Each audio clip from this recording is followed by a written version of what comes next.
Hello everyone, welcome back to my channel. আজকে সকালবেলা উঠে একটু দেখে নিলাম কেমন কুয়াশা পড়েছে। তো তারপরে ভাবছিলাম যে কি করে এই ঠান্ডার মধ্যে পড়াতে যাব। কিছুক্ষণ পর রোদ উঠে গেল আর দেখলাম ওয়েদারটাও ভালো আছে, তাই পড়াতে চলে গেলাম। পড়াতে এসে বসেও পড়েছিলাম। আর এদের আজকে পরীক্ষা ছিল, নাম্বার কম পেয়েছে বলে একটু কান্দরট বস করিয়ে নিলাম।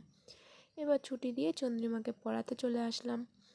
এখান থেকে আসতে অনেকটাই ভালো লাগে, কত সুন্দর। তো এটা দুই বোনের নতুন ব্যাগ কিনেছিল, আমাকে সেটাই দেখাচ্ছিল দুই বোনে মিলে। তো তারপরে পড়ানোর ঘরে এসে বসলাম।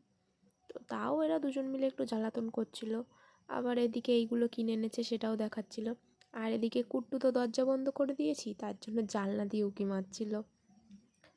কুট্টুকে বলে ওপরে পাঠালাম।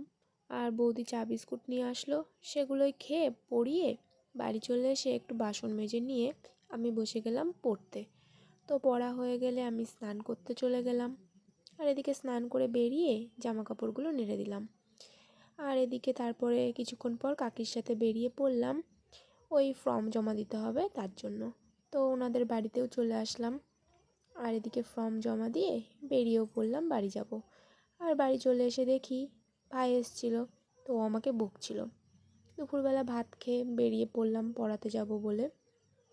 সূর্য প্রায় ডুববে ডুববে, আর এদিকে স্কুলে ছুটি। এদিকে এসে দেখি রাহুল ভাত খাচ্ছে আর ও দিদি লজ্জা পেয়ে গেছে। কিছুক্ষণ পর ওরা পড়া শুরু করলো। পড়ানো শেষ করে বাড়ি চলে আসলাম। আর তারপরে মার সাথে বেরিয়ে পড়লাম, কার্তিক পুজোর নেমন্তন্ন ছিল। আর এই যে সেই আমাদের কার্তিক ঠাকুর, কত মিষ্টি লাগছে। তো ওখান থেকে প্রসাদ খেয়ে বেরিয়ে পড়লাম বাড়ি যাব বলে। আর এদিকে আমি আর মা চলেও আসলাম বাড়িতে। টাটা।